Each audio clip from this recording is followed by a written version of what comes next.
I'm Shelton Wilder, and welcome to Wilder Possibilities Podcast, where each episode follows an entrepreneur's journey into the transformative power of that light bulb moment where everything clicks. I call that the click. Those pivotal points that redefine our futures, illuminate paths to success, and even change the world. Now let's get wilder. Hello, welcome to Wilder Possibilities Podcast. I have my friend Griff O'Brien, well, you go by Griffin, Griff Either works. O'Brien, and he is one of the founders of Estate Media, and he's going to tell us about his whole entire journey, because I literally told him that I only asked one question on the podcast, and it's, when did you get the click? And there's many times that I'm sure you've gotten the click, but I like going back, talking about your childhood, where you're from, and let's just dive in. Absolutely. To all of it. Okay. Cool. Let's do it. I'm excited. Thank you for having me. This is so course. fun. Yes. So glad you're here. Yeah. Okay. So where are you from? I'm from Colorado. Was born in Connecticut, raised in Colorado entire life. Yeah. Right outside of Denver. Got it. And then we were talking about we went to a high school there. Mm-hmm. Yes. What was it called again? Colorado Academy. Okay. So I went to the same school, kindergarten through 12th grade. Oh, you did? Yeah. Same school. That's so cute. Graduating class of 65, but very fortunate. Yeah, it was liberal arts school. One of those places where everyone does everything, right? Yeah. Academics, arts, athletics, etc. So Yeah. I really did everything in elementary to high school, like Oh. soccer, choir, Mm-hmm. debate, school, everything, Yeah. right? So I had a very, I would say, kind of well-rounded upbringing in that sense. Yeah. Oh, I love that. Do you have siblings? I do. One brother, Oh. 4 years older. Oh, he's 4 years older. He is. Oh So I'm my the younger God. brother. Yes. Got it. Yes. I mean, I have two boys, so I'm Yeah. obsessed with Yeah. Kenny. Yeah. Very good relationship. He's the best. He's still in Denver. I'm the one who moved away. But went away. Okay. Yeah. And then you went to Wake Forest. I did. So I went to Wake Forest Yeah. from Colorado. That's our North Carolina connection. I love know. I was at Wake Forest. And I loved it. Yeah. You know, I loved the school. I met so many great people, but I always had the thought of being in LA. Oh. So I had interned in media. I'd really gotten interested in media and entertainment in high school. Okay. In high school. Colorado was, not a lot of people know this, but kind of the epicenter of like cable television. Really? Yeah. So Dish Network was there, the first Bill Daniels, John Malone, who runs a company called Liberty Media. They were all actually based in Colorado, as was Starz. Starz is like the premium network, like the smaller HBO. So you had Starz and Showtime and HBO. And so I interned at Starz for 2 summers right in college, because I just had that itch to like learn about the business of media. And that was really when I kind of fell in love with that space and that industry. That was your first It's carried me click? to now. Yes. It's Yes, your it first was. click. That was my first click. I never wanted to be on like the talent side or on the content side of that world, but I was fascinated by the business of it. And always had been from a fairly young age. So the business, not necessarily the back end of like what Grant's doing here. You weren't. It was the business of the media. Yeah, I never wanted to be directly connected. I never saw myself, which is funny, as like a creative person, though I think I was, right? I always was interested in what is the business behind, right, what we see on television. Yeah. And obviously, like how the deals get done, or like and the changes in the business. I mean, I think at that time we were in the very early days of cable television and secular decline and moving into this age of streaming, right? And obviously early days of social media as well. Very. And I've been able to kind of follow those trends, right? From cable television to now we live in a world where creators and influencers and self-publishing, the bar to creating content is almost zero. Yeah. And so I've really kind of followed that trend. And one of my mentors, a guy named Greg Maffei, he was actually the CEO of Liberty Media. So they owned Starz and SiriusXM and the Atlanta Braves, F1, all these companies. And he told me very early on in my career, go where the industry is heading, right? Pick the early trend, look 3 to 5 years out. And if you can do that from a young age, you'll be ahead, right? Because if you can be the young person who's ahead of the trend, then maybe the executives aren't at that point yet. Yeah. Right. It's going to set you up very well. And I really took that to heart. And that's been kind of a guiding principle in my career. Wow. Okay. So how did you meet him at that internship? So actually, I played soccer with his son. Okay. Yes. That's yes. why it's like these team sports Totally. are important. 100%. And mentorship has been such a massive part of my career. I mean, I owe so much to people who absolutely did not have to spend 15 or 30 minutes with me. But I think when you're a student in high school and in college is the best time to meet people, right? Wow. Everyone is open to talking to like a high school or a college kid. It's so true. Because you're not asking anything, right? Like you are truly trying to learn, and maybe that turns into a job down the line. But I spent a lot of time in high school and college just meeting people. Like I would go to conferences in college, like media conferences, just to meet people. Wow. And but that's so unique because like kids now, I can't even like look you in the eye you were like already out there doing. I was trying, even at these, I remember one conference, I flew to San Francisco for, that's so funny. I had saved money from an internship. I flew to San Francisco. I emailed everyone who was going to be speaking and LinkedIn messaged them. And then if I didn't, I took notes at their, like during their panel. During their talk. And then I followed up with an exact quote of what they said and said, can I spend half an hour picking your brain, which, was my go-to. And the success rate was so high. And fast forward 10 years, a lot of those people are still incredibly valuable connections. It's people that either helped me get jobs or that I'm now working with. Yeah. And so I definitely played the game. Like early on, I was obsessed with networking and meeting people. Oh my God. That is so... The best time to do it's when you're young. Yeah. Because like you're naive, you're not really asking for anything, right? And like most people are willing to talk to someone who's like 20 years old and just interested. This could be the best advice ever for anybody because people don't think about it there. They're just like partying or doing whatever. Or like we'll do that later. You were just like saving up money to go to a conference. I had a that's the best thing I've ever heard. I had a freshman in high school reach out to me a month ago. Yeah. On LinkedIn and on email. Wow. Saying he's building a company and heard about a state and wants to talk. And I'm like, absolutely. Right. Same with college. Like I have people from college reach out and college kids, and I always will take those calls because people took them for me. Right. And I never forget that. So now that I'm in that position to maybe help someone, like it's so cool to be able to do that. That is really beautiful. Early career hack, I think, like building that foundation when you're young is it's such an accelerant in career hack. And learning how to be able to write that email, go introduce yourself, just have the confidence to do that. Yeah. Where do you think you got that? Is it from your family, or you just were ambitious?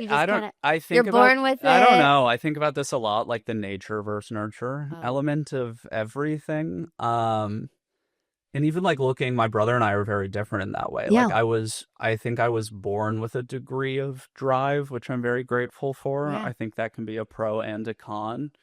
But I always It's more of a pro. I think it's a pro. But I have it too. So yeah, I'm I know pro. you do. I know you do. I always just kind of had that hustle built within me. And it's fascinating. I think part of it is probably your upbringing and challenges you went through. But yeah, it's something I think about a lot. Like, where did that come from? Right? Just the like...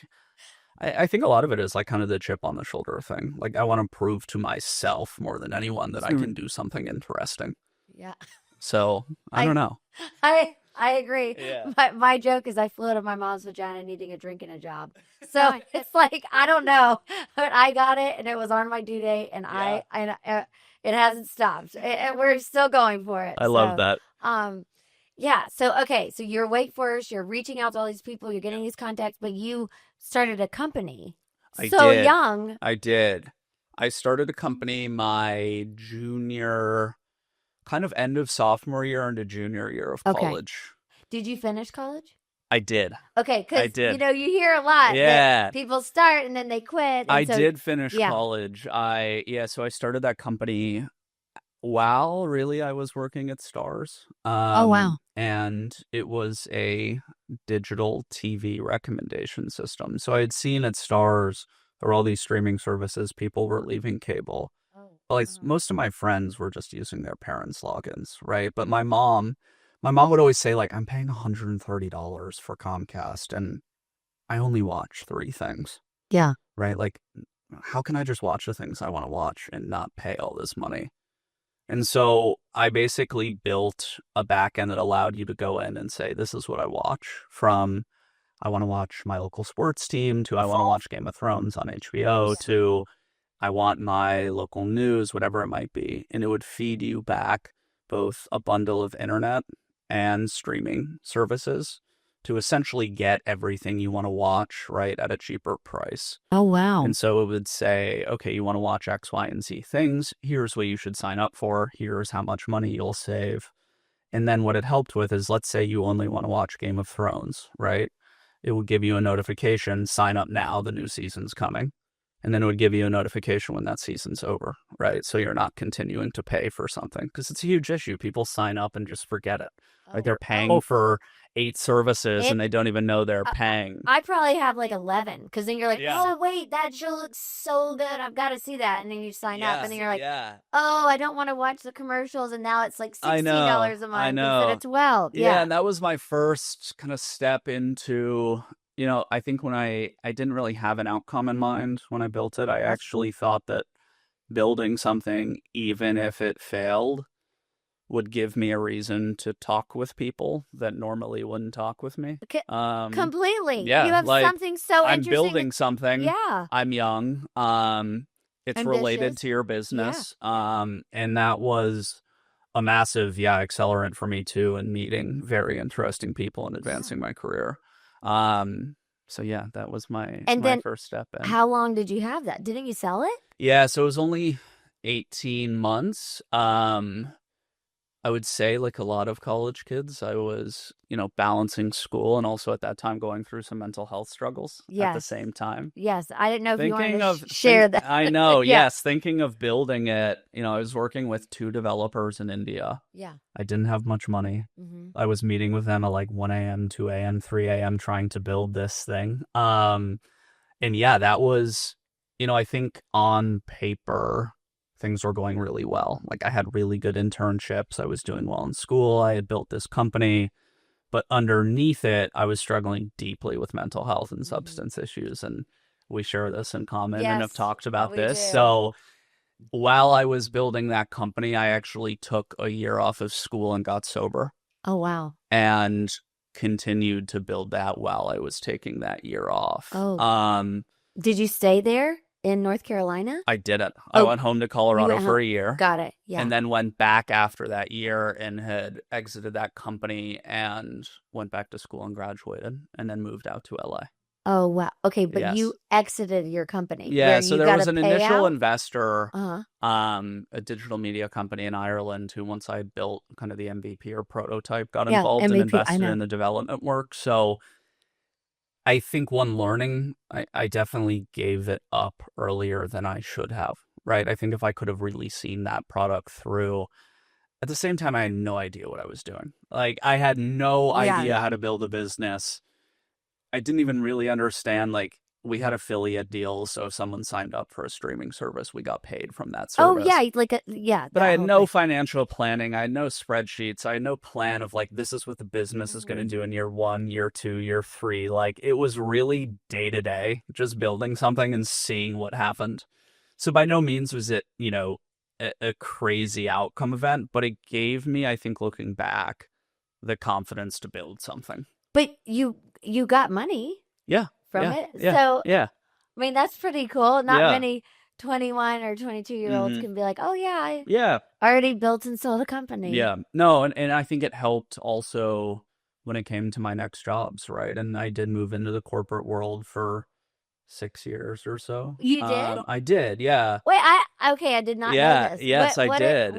Okay, so you got sober, Graduated. did that, you did graduate, Yes. which is great. I mean, I Yes. love that school, Yeah, so yeah. amazing. Yeah, I moved out here. I went into consulting. So big Oh. consulting. Wait, like Bain or one of those I was big, at like, Accenture. okay. So I spent 2 years there, but the whole time I was working at Snapchat in Santa Monica. So You were consulting consulting. for Snapchat. Oh my God. I'm Yes. sure you know And some of my friends there. probably Yeah. my goal out of college was always to work at one of these big tech media companies. Yeah. And so You did that. I did. I went from Snapchat. I was there for 2 years. Then I went to Roku Okay. Yeah. for about 18 months. And then I went to Amazon Prime Video and started Estate Media while I was at Amazon. Okay, while you're at Amazon. Okay. Yeah. So, which one did you like being the best of the three big? Those are Yeah. big. Is Roku around? It still is. I guess it's still around. like, they've they're done a doing it. very good job. Good. But I think, looking back, probably why I wasn't at any of those companies for a super long time was like I always had the itch to do something and You're an build. entrepreneur. Yeah, you're born. and You're born with it. I'm grateful because I learned a lot. Like from my first company to now, if I didn't have those experiences of big companies working for both amazing people and people that might have been difficult to work with, I learned what I wanted to and what I didn't want to do as a boss, right? And how to run a team and how to manage people. Oh yeah. And seeing how, those big, massive companies operated was also incredibly valuable for me. But to your question, Amazon, I think, was actually my favorite company I worked for. Yeah. And it has a difficult reputation, right? Like it is a difficult place to work. You work a lot. But the people I worked for there, I think the company overall and looking at how it operated was definitely my favorite experience of those three. Yeah. Alana on my team, her husband is there, Okay. Amazon, but in like the film part. Yeah. So I was in Prime Video as well. Oh, you're okay. Yeah. So that's where he has liked it too. So it's just like an interesting space. They're doing a lot. Yeah. So it's, you get to fast forward and see. Yeah. And it's like a million miles a minute. And so you got to see a lot. And I think your point with the bosses or the people, it's like you learn so much more about what not to do than what to do. 100%. Like what you don't want to be. Yeah, you definitely do. And I think those experiences set me up really nicely too for building this company. Similar to my early point, like look at where things are going, right? At Roku look ahead. Roku and Amazon, I got to work with really big creators and YouTubers. Exactly. And so one of my projects at Roku was helping bring in some of these big YouTubers to the Roku channel, right? Oh my God, yeah. YouTube consumes generally on Fire Stick or Samsung or any of these, wherever you're getting your entertainment. YouTube is generally about 30% of watch time on those platforms, but those platforms don't make any money, right? So many people are watching YouTube on TV.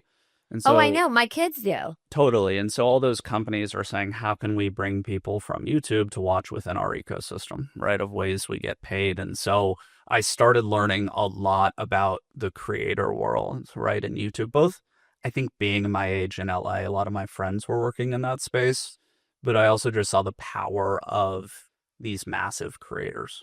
And it's... Yeah, and it's huge, right? They're as just you know, taking over 100%. even like movie stars, like way more popular, Yeah, and I think that was 2019, kind of 2020. Oh, wow. So obviously the creator world was big, but it's just accelerated at a massive pace in the past 5-6 years.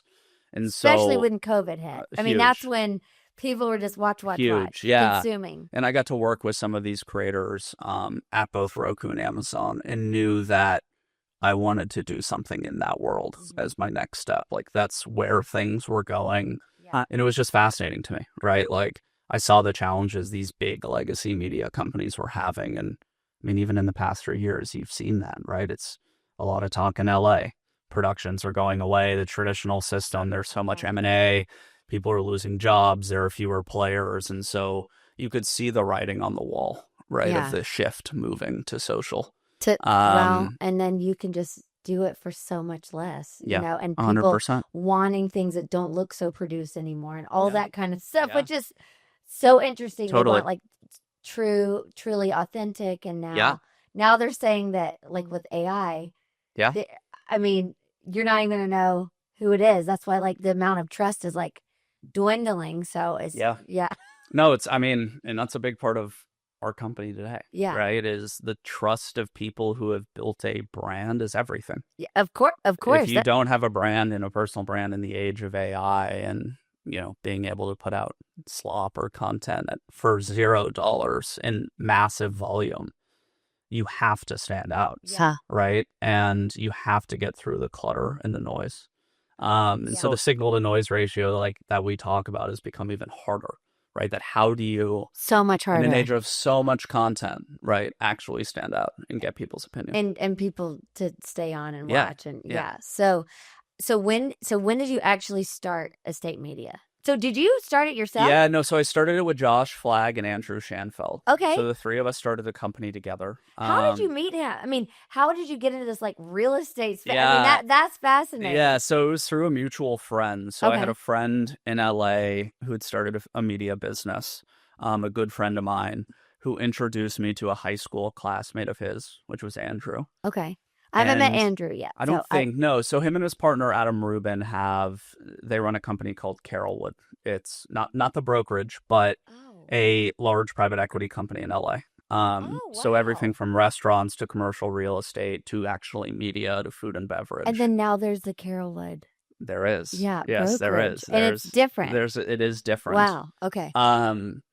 But he gave me a call, I remember one night, and said there were these two guys, Josh Flagg and Josh Altman. Josh and Josh. Yeah, we might have heard of them. They were $1 million list. I hadn't heard of them. You hadn't? No. Oh, okay. Well, I'm in real estate. So I know. I had no idea who these guys were. Oh, funny. He's like, there's this reality show. It's called $1 Million Listing. We're thinking of, like, we should be able to do something here, right? There's a podcast to be made.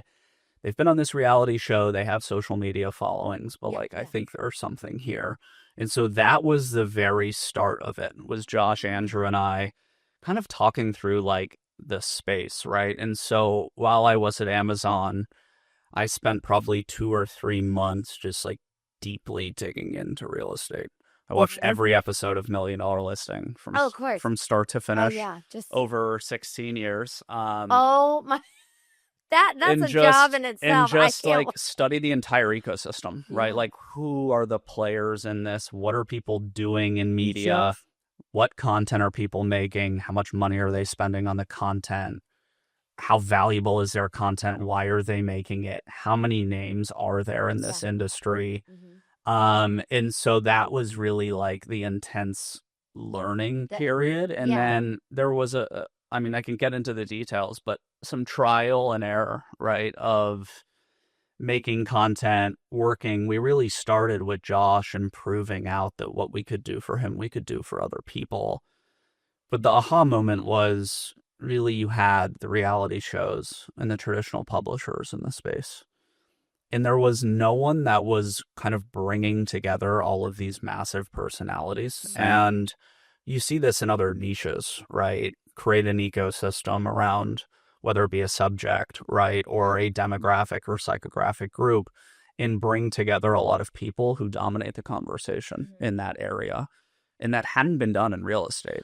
Well, I guess Andy Cohen does it for the Housewives. Yeah. He does it really well. Totally. Right? Yeah. I mean, I don't watch any reality shows. Yeah. But I know that that's what it is. Yeah. And I think, the thing that was so interesting in real estate is you have all these very successful realtors, right, whose full-time job is selling homes. Yeah.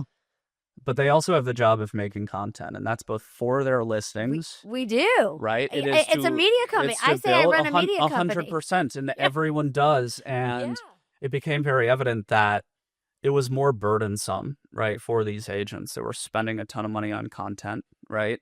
It wasn't their full-time job. A lot of people don't like I'm lucky that I don't mind being around behind the camera and all that, but a lot of people just are like, oh my, 100%. I cannot believe I have to do this. Yeah. And I think, the vision from day one is like, if we can make the content creation production easier on them, right? if we can create content that is better and scales better than they're doing today, and we can monetize that content, right? Because agents, I think, especially at the top level, were looking at content as a cost center for marketing, right? It was a marketing expense. But if we can turn that content into valuable IP that both agents and consumers love, Sure. right? That's a really interesting business, because you're now going to these biggest agents in the country and are saying, I'm going to help you with your content. I'm going to pay for this content. We're going to make it bigger. We're going to put you in an ecosystem that's going to help grow your brand. And then we're actually going to make money on something that in the past you were just paying for. Just paying. I mean, that's a very valuable Yeah. pitch, right? And so that was kind of the early idea around how do we get talent and the right talent to be a part of this.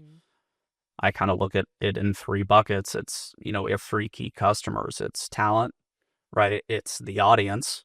We needed realtors and also consumers of real estate to find value, right? And what was missing there. And then the third is, advertisers, and how do you actually make money around this? And so was there that opportunity in all 3 of those buckets to build something? And I think as we built and tested, it became clear that there was, and that's now been proven out over the last 2.5 years. Yeah. Okay, got it. So what is the plan now? Where Yeah. you have over 500,000 So we followers have, on the so we've built, I'll give you kind of the quick breakdown, right? So we started off with, I would say, a small group of talent. It was Josh, it was Glenda Baker, Tracy Tudor, James, and David. Created podcasts, newsletters, original series. We've expanded now to, we work with over, I would say, 30 of the biggest agents in the country, probably 30 of the 40 biggest by social scale. We've diversified market-wise as well. So we have the top agents in New York City, Hudson Advisory, Chad Carroll, number 1 agent in Miami, Don McKenna, number 1 in the Midwest. Obviously, we have a foothold in LA with all the names I mentioned to you, a lot of people in Los Angeles, of course. And so starting from zero, we've built our own following, being estate media, across newsletters, our podcasts, our YouTube, our Instagram, to over 2.5 million. Oh, wow. So we've done that in just over 24 months. And then we That's have massive. this talent ecosystem, right? So everyone we work with has their own following base. And so between both the agents we work with and then the consumer accounts we work with, right? Zillow Gone Wild, we're the biggest mid-century modern account, the biggest tiny home account on Instagram and social media. That whole network now reaches 45 million people. And so we've built a network of both agent followers, over 500,000 real estate agents follow us across all platforms, but then just general real estate entertainment, right? People who like high-end homes, who like wacky homes, who like mid-century moderns, who like tiny homes, fixer-uppers. We really want to be that digital destination for all things real estate. So for the industry, right, the B2B side, and also just for the consumer. And that creates a really interesting flywheel, right? Where it's valuable both for the industry. It's also valuable that we can create that connection between the agents we work with and also have that consumer scale, right? So it's created this very interesting kind of B2B2C flywheel. Yeah. And so did you guys start Zillow Gone Wild? No, so Samir started Zillow Gone Wild. Yeah, that's what I mean. I love. Yeah. So Samir's a genius. He's a partner of ours. He started that in addition to a few other accounts. He was at BuzzFeed. But he was just doing it himself, just his face. Yes. And he would always talk about chandeliers. He's like, oh my God, how can you dust that chandelier? Mirrors, yeah. It's the mirror. It's the dustiest thing. Well, one lesson in that is that I think all of the biggest creators, especially in that time, like 2017, 18, 19, 20. Yeah, just his face. Yeah. And then the green screen. But it extends, right? It's like, I think, Glenda Baker does an amazing job of this too. And you do as well, right? I love her. She's Southern too. But 100%, but it's the branding. It's those little things for her. It's the stars, right? It's the saying she has. Yeah, I've sent her like things that I've seen that stars like on Instagram. Samir, it's like, as you said, the chandeliers, it's the mirrors. It's these little nuggets, right? That the audience becomes highly engaged with you. And so in addition to having scale and going viral, to create a real community, and you've done it here, right? Like, it is the language you use. Positron. It's 100%. And like, I'm always looking at people who are doing that, right? Because the more you can create those little kind of in-group, right, type messages for your community, it builds such a dedicated audience. And so I see that thread across a lot of the most successful people that we work with, and just in the industry generally. I mean, even in the beginning, like with mine, it wasn't even, you don't even know if it's that intentional. I want to say it's intentional, but I don't even, but everything was wilder possibilities, wilder Wednesdays, It was like kind of feeding through. And then you're like, oh, wow, it's like a whole brand. You know? So you're like, and Glenda's the Starz, just like you said. So always, thanks for noticing. 100%. I mean, I think it's huge, right? And as we talk about again, in this age of more and more content coming out every day, right? To have those little things, right? And kind of your signature is about you is so important.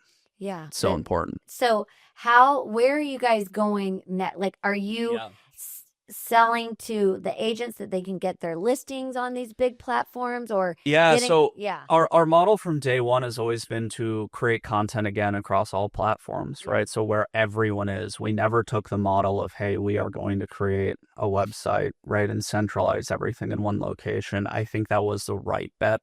When you look at publishers today, I mean, it's becoming increasingly difficult. Publisher traffic's down. ChatGPT, Gemini, all of these, right, are taking away from publisher traffic. And so we took a decentralized approach. We're going to be on Instagram, we're going to be a newsletter, we're going to be on YouTube, Facebook, LinkedIn, right? And we're going to tailor our content for each of those platforms for the audiences that are there.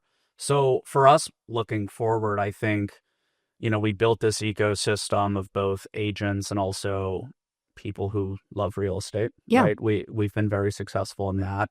I think we found product market fit today, that what we are building, people know. We're still a young brand, right? So I think even in the past year, the awareness of our brand amongst agents has grown immensely, right? And I hear that both in the data, but also anecdotally.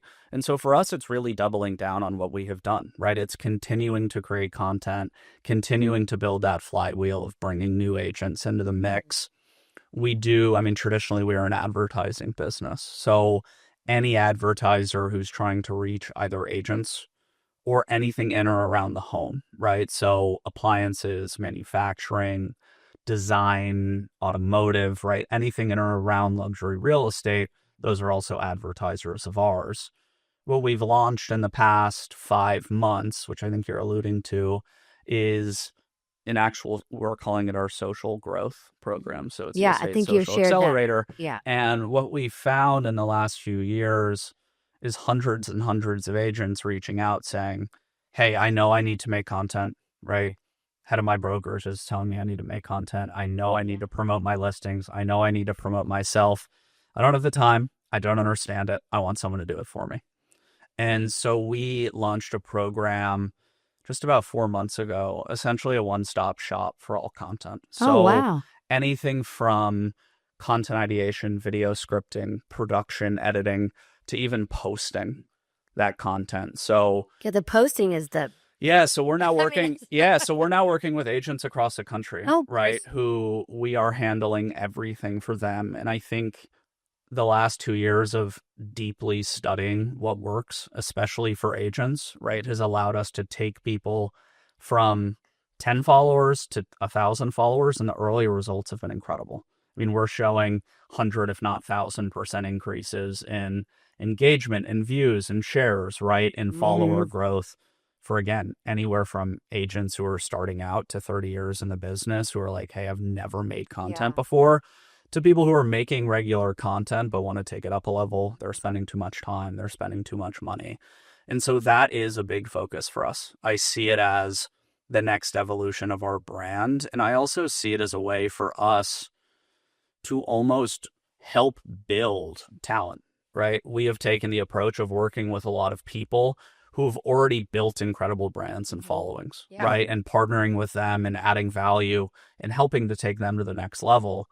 But I think the next iteration for us is continuing to do that, but how do we take people who have great potential Yeah, the potential and to build them from 0 to 1, right? It's almost like I look at it as like an MLB team, right? We have our starting lineup, our all-stars, but can we create this farm system, right, of people that might be relatively undiscovered today and take them from 5,000 to 500,000 followers, right? Can we do that in a way using what we know in our ecosystem?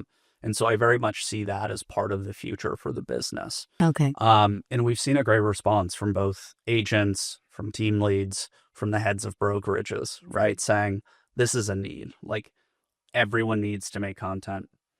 Instagram is, help them. Everyone needs to make it, right? And I think we have learned enough and are in a position now where we know how to do it well, and want to be able to offer that to the entire agent community. So that's a focus for us. And continuing, this year we launched internationally for the first time. Oh my God. It was all domestic, right? US focused. So we've done some work in Europe, profiling properties in Europe, specifically Portugal to start.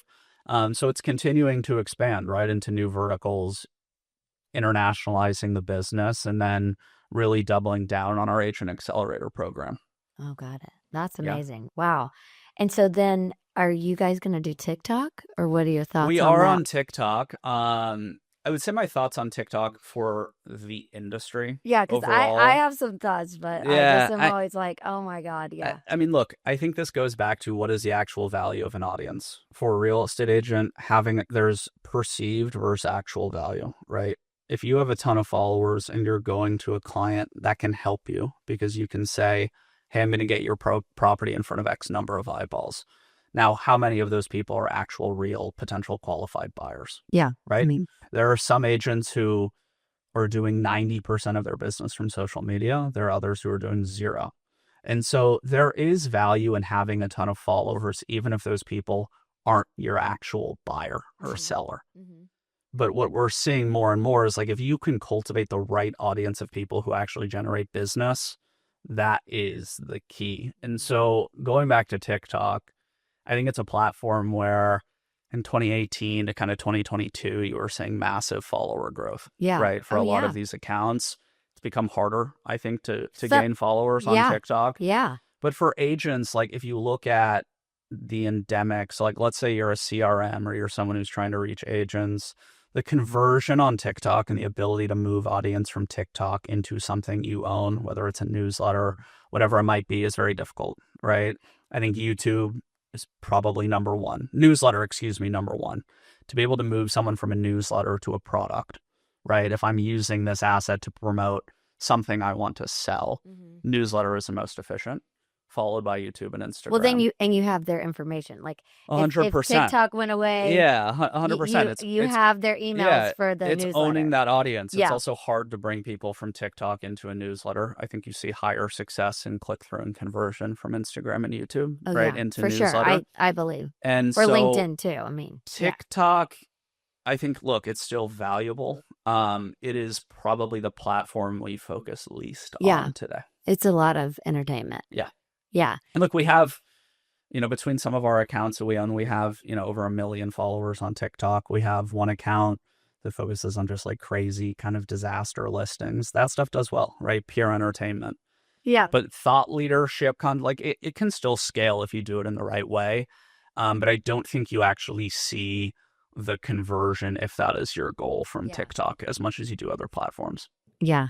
And for agents specifically too, if you're getting introduced, if you're trying to find clients, it's not really happening on TikTok. Facebook was the dominant platform for agents. The NAR put out these studies that like more agents were on Facebook than anywhere else. I think that's flipped at the end of last year to Instagram. I think it's Instagram. And so Facebook and Instagram are still dominant. I think there's obviously an age divide too, as well between Instagram and Facebook, but that is where the real estate industry really lives, right between those two platforms. Yeah. Wow. That's my favorite. I know. Is Instagram. Mine too. Yeah. Mine too. So, okay. Well, what do you feel like is next for you guys? So Josh Flack, I just have to say my favorite video that y'all have ever put out was the one with Amanda. Yeah. Love her. Very fun. I She's am dying great. to meet her. She's fantastic. She makes me. Every time I watch one of her. Yeah, she's fantastic. She is amazing. Yeah. Yeah. But that was just Josh's reaction to her is just so priceless. I love him. So anyway, that was great. What's kind of next? I mean, I know you said with getting the other agents and doing their socials and everything. Yeah. So I think you'll see a lot more kind of original content series from us, right? Part of the company and what we saw too was there was a lot of really fun real estate content to be made. Yes, it could be that fun. Is different from the reality TV format, right? Yep. We've seen so many of these shows. I think peaked in 2022. There were 18 reality real estate shows on TV that all were fairly derivative, right? It is luxury drama. It's the business behind it. And that format works really well. But we saw this opportunity to create new versions, new spinoffs, new series like what we've done with Josh and Amanda. We have an NBA Cribs series coming up where we're touring the homes of NBA players.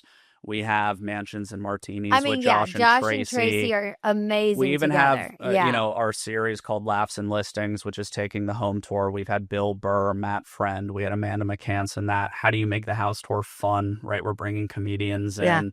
You'll continue to see more of these kind of bigger original series from us that are entertainment, right? That might not work as a traditional television show, but like audiences want to see. So you'll see it's shorter. I mean, it's totally like that's what we want to see it, but shorter. Yeah, you'll see more of those from us, right? We did Behind the Listings this year, which was having a realtor take us through the most interesting sale of their careers. Like, we're really trying to tell these stories that are both educational and entertaining, right? And so you'll see more and more of that from us. More content, right? I think we really have an idea of who we are now and what audiences want. And then again, you'll continue to see us creating more and more content in the agent sphere, right? So how do we double down on the podcasts we have today? How do we continue to create good content? How do we test new formats? And then how do we work with more and more agents across the country? So a lot will be coming out. Yeah, you're not busy at all. Just kidding. No, we have to do my little Southern series. I think would be so fun. So fun. I mean, there's so much. I love like people are like, is that your real voice? I'm like, no, this is my voice, but I can sound like this in 2 seconds. I mean, totally. Like yeah. Funny going back. It's just just making people like it's just not so serious. Yeah, and that's what I think is. Fun. I love it. And I mean, when we're able to create these digital series and like, you'll see it, right? I mean, $1 Million Listing towards the end. And I think it's a fantastic show, was peaking around 750,000 views, right? On long form. And some of the series we're creating today are doing more than that. Yes, right? And that's what's crazy. You're able to create it for a fraction of the cost, right? And a fraction of the time. And so it's how do we tell those stories, right? We have an amazing content team. Our chief content officer, Michael's fantastic. Oh, that's great. And how do we lean into that, right? And continue creating new formats, right? Both in residential real estate and tangential to that, right? How are we continue to create these new formats that people want to see? Yeah. Well, you're doing amazing. Maybe the Southern series is next. We'll see. I would love it because I think it's so funny. People just laugh at the voice. Yeah. But I'm